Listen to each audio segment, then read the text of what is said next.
Philippine-American War, and this war begins by talking about the Spanish-American War, and it ends by talking about China. So we are really moving west. We are looking at Asia in regards to this war. And so our big question while we think about this is, do the ends justify the means?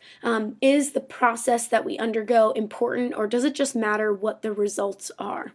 This is a really important question for you to be thinking about in life, but also especially when we're thinking about war. Should we ever have all-out war? The Philippines are a series of islands off the coast of Vietnam, or just south of China in Asia. And you can see on this map, actually, they're a little bit north of Malaysia. During the Spanish-American War and prior to the Spanish-American War, the Philippines were a Spanish colony. And when fighting broke out in Cuba, the Philippines were watching that fighting just as much as the United States was. And when the United States declared war on Spain, the Filipinos resumed an independence struggle against Spain as well. Emilio Aguinaldo was the leader of the Filipinos.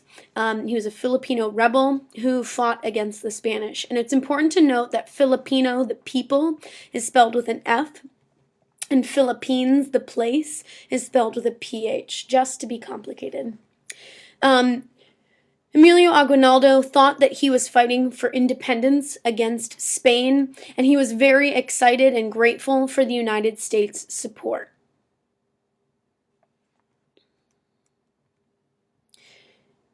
The United States, however, was not really thinking about that. When we were fighting Spain, there was a lot of talk about, okay, so after we defeat Spain, should we annex the Philippines? Should they become part of the United States?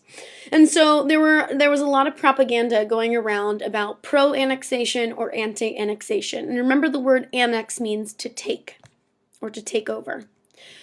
Or to just sort of absorb into a larger country. So the pro-annexation side is saying that the Philippines are economically and strategically, militarily valuable to the United States. Economically, they have a number of resources. They're also a major stepping stone to Asia and to China, and they would allow us to establish a serious military presence in Asia. And so there's also the strategic value. It would also allow us to have pretty safe shipping back and forth from Asia. Many people were extremely patriotic and wanted to sort of continue to expand, and so this was an example of patriotism and nationalism and wanting to sort of take them to show how powerful we are.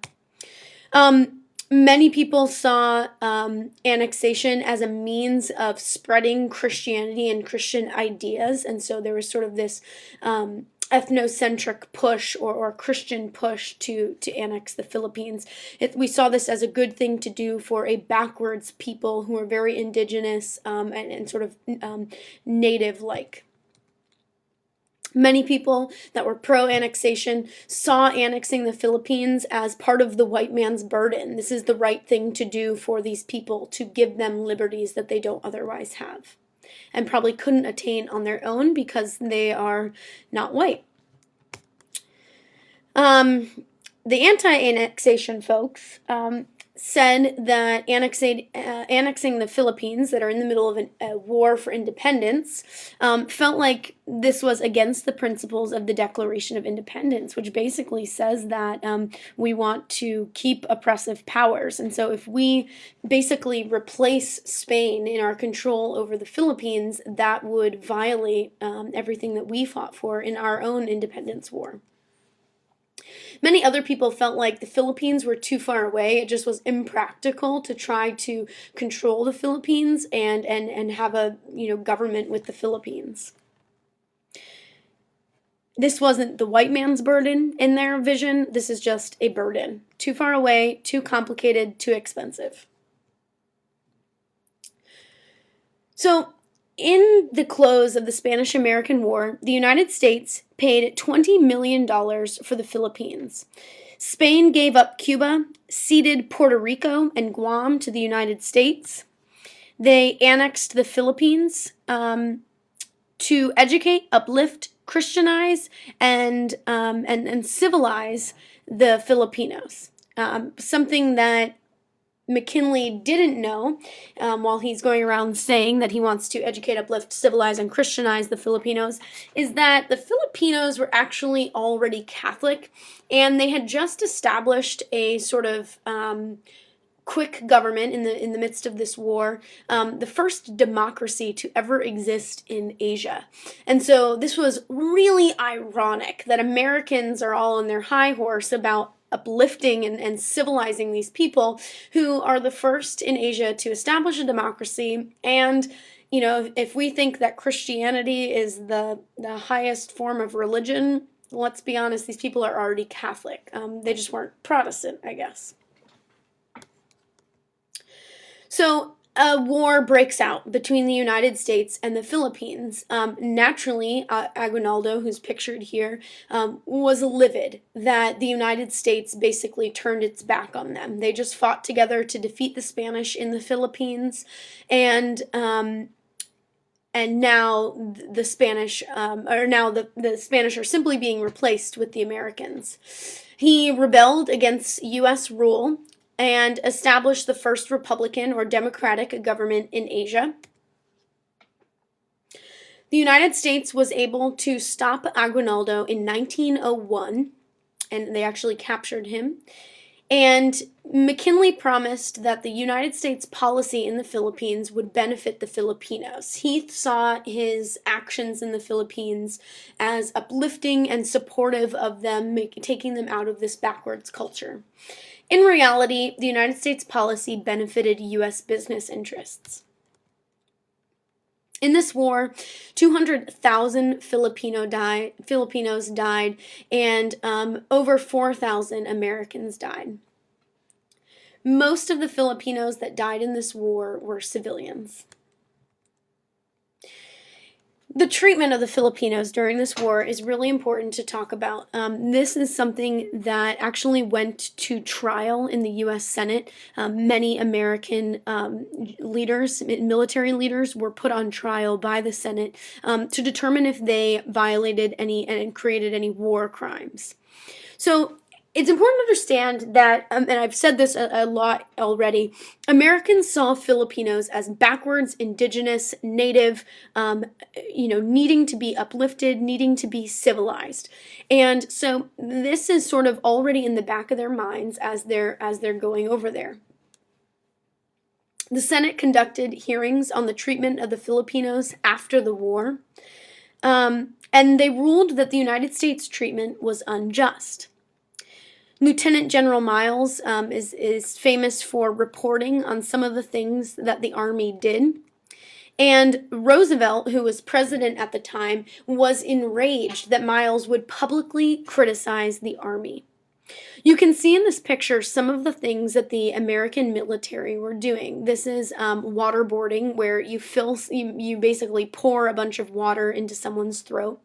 The United States actually executed something known as the kill everyone over 10 law, where they started killing any Filipino boy that was over the age of 10 because they were finding it difficult to differentiate between Filipino insurgents or combatants and just Filipino civilians.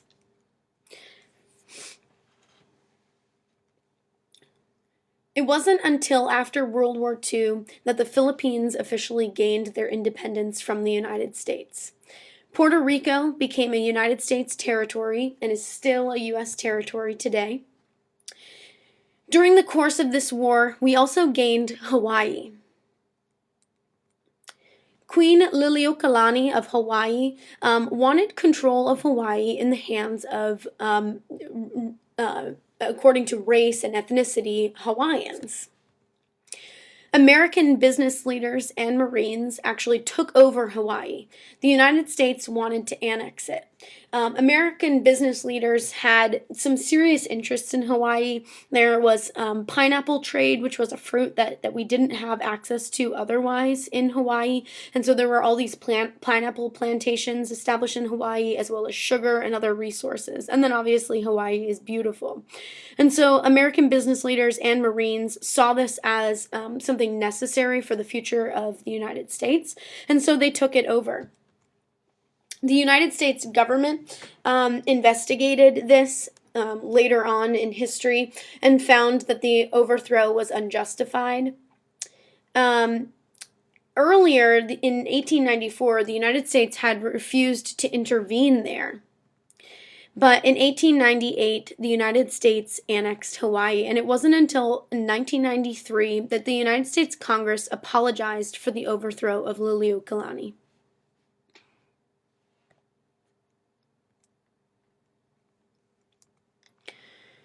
Following the war in the Philippines, the United States had effectively imperialized. We had gained Cuba, Puerto Rico, Guam, the Philippines, and a number of other small islands that had formerly belonged to Spain.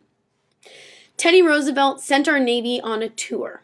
And you can see in this political cartoon here, Teddy Roosevelt is basically parading them around the Caribbean and the rest of the world to show our might, to participate in the tradition of celebrating, and to send a message to Japan. And here's where we can transition to talking about China. But before we do that, I want to talk briefly about that second bullet, to participate in the tradition of celebrating. One thing that the United States had not yet participated in, because we were such a young country, is this tradition of sending your Navy, which our Navy up until this point wasn't very powerful or impressive. And so Americans were not really interested in sending our Navy around the world because it wasn't impressive. But some customs that other countries were using at the time is like when a foreign dignitary or leader had some sort of something to celebrate, either a birthday or the birth of a new child or some sort of holiday, different countries around the world would send their navies to their ports to support and to show their support. It was also sort of a sly way of showing off and showing your power.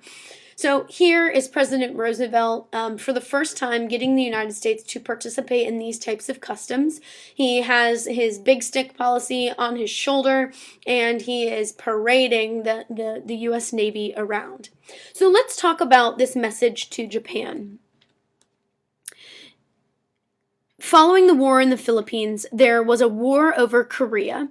This war was between Russia and Japan.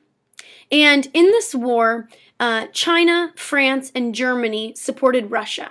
And they largely supported Russia because both Russia and Japan were imperial nations. Both were trying to expand and take over parts of Asia. And many people just trusted Russia more, and I'm not quite sure if that's simply racist because Russians are white, or if there's a bit more to that. The Japanese imperial era was a lot more intimidating than some of the other imperial wars, and so that may also be part of it. China was weak. And so parts of it were divided up for military bases. China was supporting Russia, and so they sort of opened their doors for military bases to be put into Russia, or into China, to support them in this war. And you can see Korea is this little peninsula off of the northern part of China, sort of dividing Russia and Japan. And China has a huge border with Korea. There were some other parts, Manchuria and other places, that were also involved. And so China was sort of strategically a great launching place to build the war effort. So France, Germany, and others begin putting up military bases in China. Ultimately, China was divided by foreign territories, and the United States was really fearful. Part of the reason we wanted to have the Philippines, which is also pictured here, is to have access to China and on all the trade and labor and resources that are there. So the United States is really fearful that these spheres of influence, these different parts that are being divided up by China, France, and Germany to support Russia, would become colonies, and that China wouldn't remain sort of independent, and that trade would eventually close. So the United States established and sort of spent many years convincing other European powers to have an open door policy in China. And the open door policy is having trade and leaving China open to all foreign trade. So the United States didn't really care about controlling China, didn't want to govern China, didn't really want to fix China. All they wanted to do is leave China open to foreign trade. Basically, let's use them, let's get them to buy our industrial goods. There's a long history of things that have been happening with China and other foreign nations.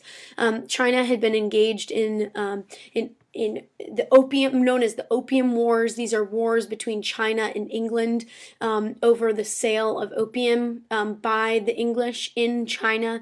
And so this was pretty problematic. And so they have a long history of and reasons to distrust foreign powers. And the United States is trying to quell all those reasons to distrust, convince the French, the English, the Russians, and everybody else to just no one person take over China.